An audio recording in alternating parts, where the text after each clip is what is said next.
I'm so sorry. Those were two young gentlemen in my neighborhood asking or requesting to shovel my snow, but I said no. I have men living here, so they can get the snow removed. Part two of my journaling ideas that can turn into a book. My idea of writing down what you thought and what you think and turning it into a book because we all have a story to tell. My next book, it was called oh, I guess it was, yeah, it was, this was a great book. This gentleman was so nice. It was called The Eternal Outsider, 10 Years Black in Japan. And it was so interesting. I love this book. He talks about the time that he spent in Japan teaching them how to speak and read and write English. And it was so, so good. I met with him at the book signing where GailLyn was, that she had set up, and he signed my book. And he said, Gail, hope you enjoyed this adventure as much as I did. Never give up on your dreams. And I thought, oh, I thought that was the best. His name was Trevor David Houchin. I thought that was cool. Next book I have here is, I think it was a co-worker of mine when I worked for a foster care agency. Did that for about 18 years. I worked in social services. And he was the father of one of my co-workers, Devin. And his name is Randall Aiken. And he wrote a layman's handbook on the study of natural alternatives for a healthy life. So for those of you who want a natural alternative for a healthy life, check it out. It's a good book. And I said, well, if I'm going to buy this book, he has to sign it. So she did get her father to sign it for me. And he wrote, hope you enjoy. Hope you enjoy the book. You know, I struggled with that too when I was signing my books on the 22nd of November. I thought, I don't want to say the same thing to every person because I have a personal relationship or some type of connection. Even if I don't know the person, I automatically get some type of connection. So I sort of kind of feel what I need to write. As I did when I was crocheting and making these water bottles um, for a sorority and for a friend of mine who is a church member and the cousin of my godmother who passed away. May she rest in peace. But she would say, you decorate these water bottle holders without us saying anything to you. And I said, I don't know why. God just puts it in my heart or my mind what to put on each water bottle.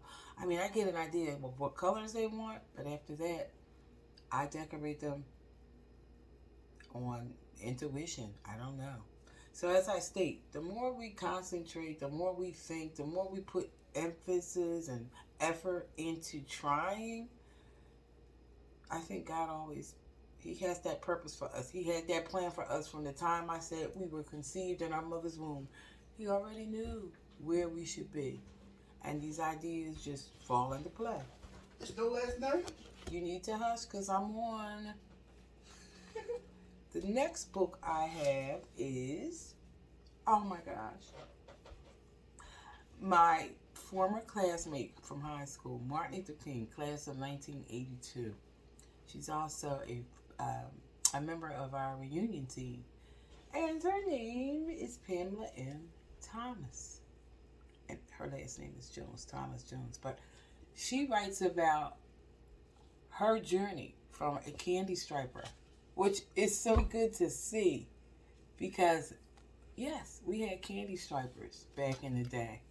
And we would volunteer at the hospitals. I don't know if that's still going on. It may be, but it may be under a different um,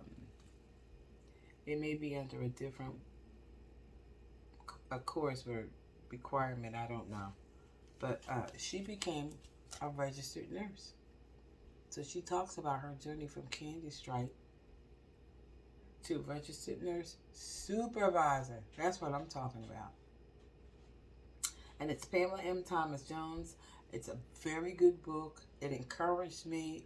It made me feel like I'm not alone on this journey of wanting to keep someone informed about what I know and what I experienced, and how this could help someone else. So, my next book is Memoir of Living with Spina Bifida by a former co-worker where I worked in social services, and her name is Patricia Gordon. Very good book, Memoir of Living with Spina Bifida. But did I tell you, you might want to check this out for anyone who struggles or has a story to tell about what you're going through personally and health-wise that could help someone else. Great idea. Great idea. I recommend it. And last but not least, I met this young lady in person a couple of years ago. My mother was very sick, and she took time out of her busy schedule to come to my house and pray with my mother.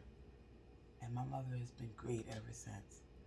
And this is her book. I love it because her name is Phaedra, but she calls her book Phaith, Faith Book. Oh my goodness. A girlfriend devotional. When I tell you, this woman right here, woman of God, I call her a WOG, woman of God, still out here doing great things, still out here supporting the community, being of service, has a story to tell, how God took her from one part of her life to where he has her now, because it was all in his plan. And she stayed in his will, and so now she can tell the world her story. And she signed it. And she actually signed it, and she said, "Be blessed, and may your latter days be greater." Ah, how wonderful. Phaedra T. Anderson. Wonderful, wonderful book. So I know this is part 2. Maybe I'll start doing it in different levels of time so that I don't have these long videos. But I'm enjoying this. This is my new excitement. And I just thought I'd make you smile, because I did buy this book too from Steve Harvey when it came out about 20 years ago, maybe. I don't know. Maybe 30 years. Act Like a Lady and Think Like a Man. And I think it was $50, but I spent it to get his signed edition. And this is what his signature was like. It was too funny. I said, this is what I spent $50 for. But you can see his name, Steve Harvey. So I was just as honored.